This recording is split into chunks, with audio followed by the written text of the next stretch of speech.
Have you ever noticed how the moment you become unavailable to everyone, the entire energy around you shifts? It's as if the universe itself suddenly begins to respect you in ways you never imagined possible. Carl Jung, the pioneering psychologist who mapped the depths of the human psyche, discovered something profound about this phenomenon.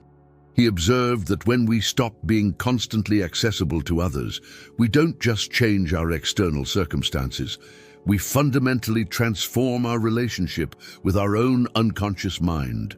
And in doing so, we alter the very fabric of how reality responds to us. But here's what's truly unsettling. Most people live their entire lives without ever experiencing this transformation. They remain perpetually available, constantly responding to every demand, every request, every expectation placed upon them, never realizing that their availability has become a psychological prison that keeps them disconnected from their authentic power. In the next few minutes, I'm going to reveal the 5 profound psychological shifts that occur when you stop being available to everyone, based on Jung's deep understanding of the human psyche. These aren't just behavioral changes, they're archetypal transformations that reach into the very core of who you are. You'll discover why your constant availability has been unconsciously feeding others' projections onto you, how it's been preventing you from encountering your own shadow, and most importantly, how withdrawing your automatic availability becomes a sacred act of individuation that forces both you and others to confront uncomfortable truths about the nature of authentic relationship. By the end of this exploration, you'll understand why Jung believed that learning to be selectively unavailable isn't selfishness. It's one of the most spiritually mature acts a human being can perform. The first transformation that occurs when you stop being available to everyone is what Jung would call the dissolution of projected personas. Throughout our lives, we unconsciously allow others to project their needs, expectations, and unresolved psychological material onto us. When we're constantly available, we become a blank screen onto which others cast their inner dramas, their unfulfilled desires, their unprocessed emotions. Think about this for a moment. That friend who always calls you when they're in crisis, expecting you to drop everything and become their emotional support system. They're not really seeing you. They're projecting onto you the archetype of the Great Mother, the eternal nurturer who exists solely to provide comfort and solutions. That colleague who constantly asks for your help with their projects, assuming you'll always say yes. They've projected onto you the archetype of the helpful servant, the one who exists to make their life easier. Jung understood that these projections are unconscious psychological mechanisms. The people making these projections aren't consciously manipulating you. They're operating from their own unresolved complexes and unmet needs. But here's the crucial insight.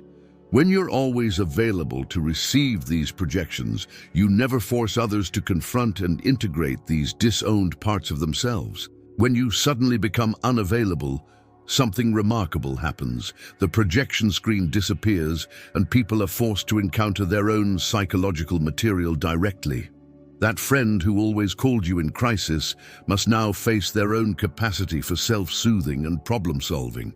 That colleague must confront their own insecurity and develop their own competence. But the transformation goes even deeper.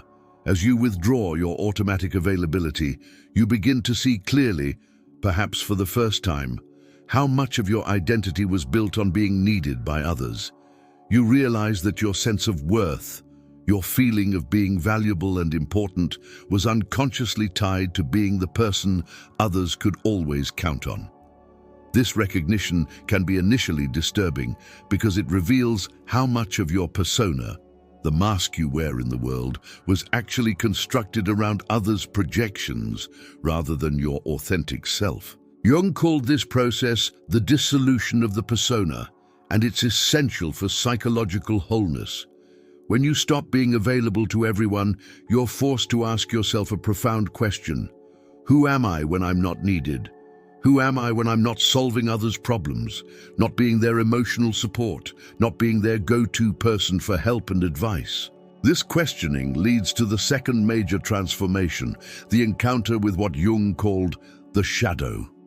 Your shadow contains all the aspects of yourself that you've rejected or suppressed, often in service of maintaining your helpful, available persona. When you stop being constantly available, you're forced to confront the parts of yourself that you've been avoiding through your compulsive helping of others. Perhaps you discover that beneath your helpful exterior lies a deep reservoir of resentment. You realize you've been angry for years about being taken for granted, about giving so much of yourself while receiving so little in return. This anger might shock you because it contradicts the image you have of yourself as a generous, selfless person. But Jung would tell you that this anger is not something to be ashamed of. It's crucial psychological information. Your shadow might also contain suppressed selfishness, a part of you that actually wants to be prioritized, cared for, and attended to. You might discover that your constant availability was partly motivated by an unconscious attempt to model the kind of attention and care you desperately wanted to receive. When you stop being available, you're forced to acknowledge this need directly, rather than trying to meet it indirectly through overgiving to others. The encounter with your shadow can be uncomfortable, but it's liberating. You begin to understand that your compulsive availability wasn't pure altruism. It was often a sophisticated psychological defense mechanism that helped you avoid facing your own needs, your own pain, your own unresolved psychological material. As you integrate these shadow aspects, you develop what Jung called authentic compassion, as opposed to compulsive helping. Authentic compassion comes from a place of wholeness rather than neediness. It's the difference between helping others because you can't bear to see them struggle and helping others from a genuine overflow of your own fulfillment. The third transformation involves what Jung described as the activation of the transcendent function. When you stop being available to everyone, you create space for a profound internal process to unfold. The transcendent function is Jung's term for the psyche's natural ability to bridge opposites and create new possibilities from apparent contradictions. Before this transformation, you were caught in a false dichotomy. Either be helpful and available to everyone, or be selfish and uncaring. Your psyche couldn't conceive of a third option because your identity was so enmeshed with your helper role. But when you withdraw your automatic availability, your unconscious mind begins to work on resolving this apparent contradiction. Dreams often intensify during this period. You might dream of being in situations where you're forced to choose between helping others and taking care of yourself. These dreams are your psyche's way of processing the tension between your old pattern of compulsive availability and your emerging need for boundaries and self-care. The unconscious is literally working to transcend the either-or thinking that has kept you trapped. Through this process, a new psychological position emerges, what we might call conscious availability. This is fundamentally different from your previous unconscious availability.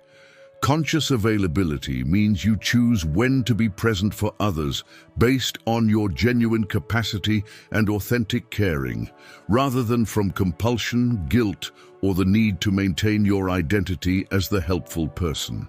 This shift represents what Jung called the movement from unconscious to conscious living. Instead of being driven by unconscious complexes and compulsions, you begin to respond to life from a place of genuine choice and awareness. The fourth transformation touches on one of Jung's most profound insights about human psychology, the recognition that much of what we call love is actually unconscious need and projection. When you stop being constantly available, you force both yourself and others to examine the quality of your relationships. Many people will react negatively to your new unavailability. They might accuse you of being selfish, of changing, of no longer caring about them.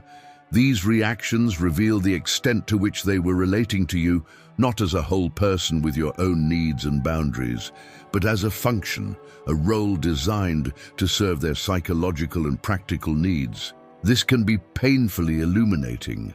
You might discover that some relationships were entirely built on your availability and willingness to serve others' needs. When you withdraw this automatic service, there's nothing left to sustain the connection. These relationships simply fade away or end, revealing that they were never based on genuine mutual care and respect. But here's where Jung's wisdom about the anima and animus becomes relevant.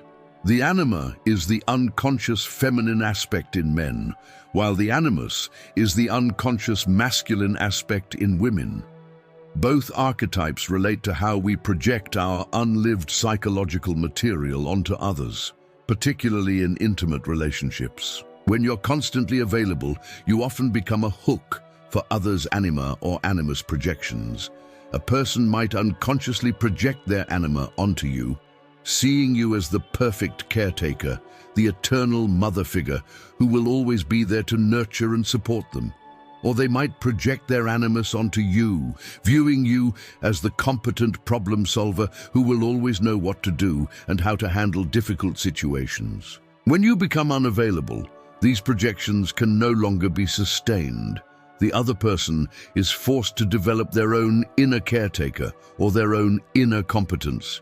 This is often experienced as a crisis in the relationship, but it's actually an opportunity for both people to become more psychologically complete. Some relationships don't survive this transformation, and Jung would say this is natural and necessary. Relationships built primarily on unconscious projections and unmet needs aren't authentic relationships. They're psychological arrangements that ultimately prevent both people from growing into their full potential. But the relationships that do survive this transformation become deeper and more genuine. When you're no longer available to be the constant caretaker or problem solver, people must relate to you as a complex, whole human being rather than as a function. They must develop their own inner resources rather than depending on yours. This creates the foundation for what Jung called a conscious relationship. A connection based on genuine seeing and appreciation rather than unconscious need and projection. Now let me pause here for a moment, because what we're exploring touches on something that goes against much of what we've been taught about love, service, and being a good person. If this is resonating with you, if you're beginning to recognize patterns in your own life, I invite you to engage with this community of people who are committed to psychological growth and authentic living. This isn't just intellectual knowledge. It's wisdom that can transform your life, but only if you're willing to do the inner work. The fifth and most profound transformation that occurs when you stop being available to everyone is what Jung called the emergence of authentic authority. This isn't the authority that comes from position or power over others. It's the authority that emerges when you become the author of your own life. When you're constantly available to everyone, you're essentially living in a state of psychological reaction. Your time, energy, and attention are constantly being directed by others' needs and demands. You're not authoring your life, you're responding to the scripts that others write for you. But when you withdraw your automatic availability, you create what Jung called sacred space, psychological and spiritual territory that belongs entirely to you. In this space, you begin to encounter what he termed the self with a capital S, the archetypal center of your personality that knows your true purpose and direction. This encounter often begins with profound discomfort. When you're no longer distracted by constantly serving others' needs, you're forced to confront your own inner emptiness, your own unresolved psychological material, your own unlived life. You might discover that you don't know what you actually want, what truly brings you joy, what your authentic values and priorities are. This is what Jung called the dark night of the soul, and it's a necessary passage in the individuation process. You must go through a period of not knowing who you are in order to discover who you really are beneath all the roles and personas you've constructed. But as you sit with this discomfort, something remarkable begins to emerge. You start to hear what Jung called the voice of the self, an inner knowing that comes from deep within your own psyche rather than from external authorities or expectations. This voice might tell you to pursue a creative project you've always put aside for others' needs. It might guide you toward relationships that truly nourish you rather than drain you. It might reveal a calling or purpose that has nothing to do with being helpful to others in the ways you've been conditioned to help. As you begin to follow this inner guidance, your entire presence in the world changes. Instead of the anxious availability that characterized your previous way of being, you develop what Jung called centered presence. You become someone who is clearly in their own authority, who knows their own worth, who operates from their own center rather than from the periphery of others' needs and expectations. This transformation is immediately perceptible to others, though they might not be able to articulate what has changed. There's something about your energy that commands respect in a way it never did before. You're no longer trying to earn love and approval through constant service. You're simply being yourself, and that authenticity has its own magnetic quality. People begin to relate to you differently.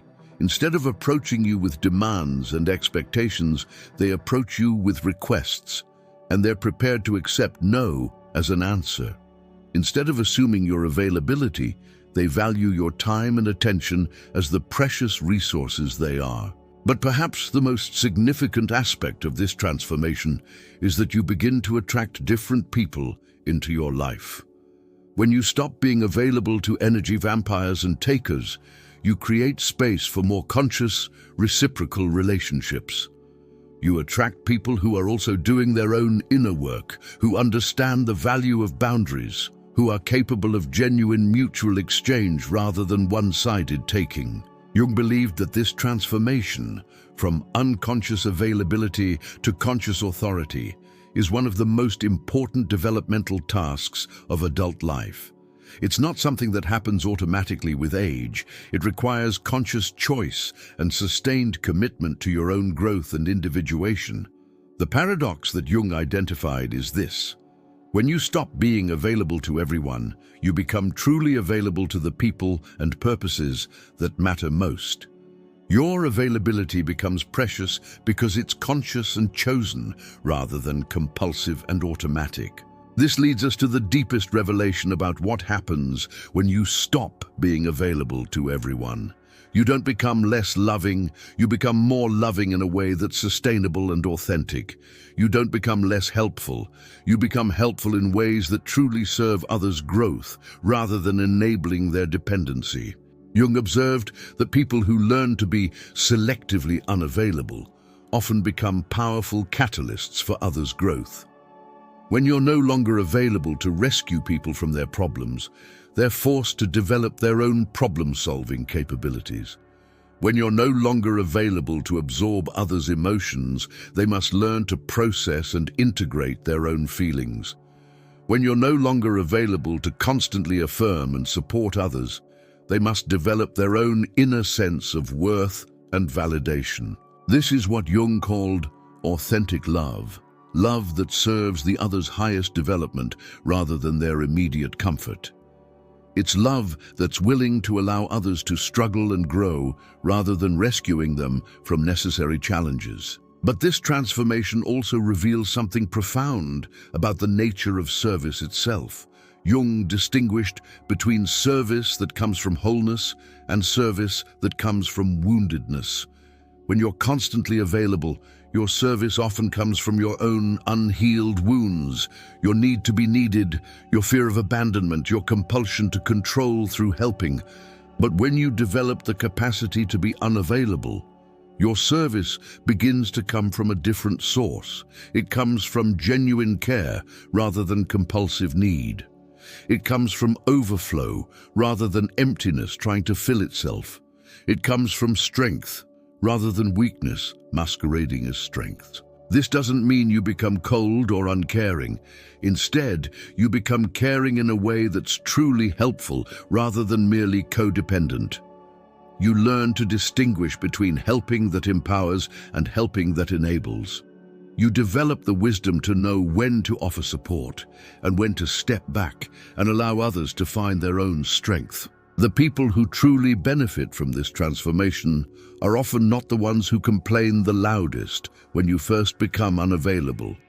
The people who complain are usually those who were benefiting from your unconscious availability, who were using your compulsive helpfulness to avoid their own growth and responsibility. The people who truly benefit are those who are ready for conscious relationship, who welcome the opportunity to relate to you as a whole person rather than as a function. They're relieved to discover that they don't have to carry the burden of being constantly grateful for your help, constantly worried about over-imposing on your generosity, constantly managing your needs and emotions around being helpful. These people often express profound appreciation for your new boundaries because it frees them to be more authentic as well. They no longer have to pretend to need more help than they actually do in order to maintain connection with you.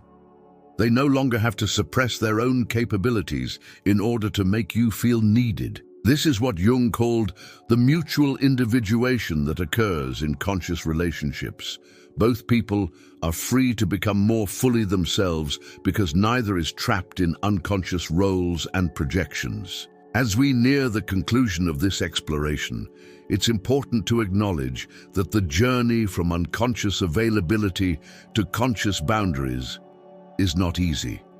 It requires what Jung called the courage of conscious suffering. You must be willing to disappoint people, to be misunderstood, to be accused of selfishness or coldness. You must be willing to sit with the discomfort of not knowing who you are when you're not helping others. You must be willing to confront your own neediness, your own unresolved wounds, your own terror of not being needed or wanted. But Jung's promise is this: on the other side of this conscious suffering lies authentic selfhood. On the other side lies the capacity for genuine relationship. On the other side lies the ability to serve from wholeness rather than woundedness. When you stop being available to everyone, you don't lose love, you discover what love really is. You don't lose connection, you find out what authentic connection feels like. You don't lose your value, you discover your true worth. This transformation represents what Jung called a return to yourself, a homecoming to your own authentic nature. It's the difference between living life as a reaction to others' needs and expectations and living life as a creative response to your own deepest calling. The ultimate insight that emerges from this transformation is that your availability is one of your most precious resources. When you treat it as precious, others begin to treat it as precious as well. When you honor your own time and energy, you teach others to honor it too. But more than that, when you stop being available to everyone, you become available to your own life in a way you never were before. You become present to your own dreams, your own needs, your own calling. You develop the capacity to hear the voice of your own soul above the constant chatter of others' demands and expectations. This is what Jung meant by individuation. Not becoming separate from others, but becoming truly yourself in relationship with others. It's the difference between losing yourself in service to others and finding yourself through conscious relationship with others. As you reflect on your own patterns of availability, ask yourself this question that Jung posed to many of his patients. What would your life look like if you only gave your time, energy, and attention to people and activities that truly honored and appreciated these gifts? This isn't a call to become selfish or uncaring. It's an invitation to become consciously caring, intentionally available, and authentically present. It's an invitation to transform from someone who is used by others to someone who chooses how to share their gifts with the world. Your unavailability to some creates your deeper availability to what matters most. Your boundaries with many create your intimacy with few. Your selective presence becomes a gift precisely because it's conscious and chosen rather than compulsive and automatic.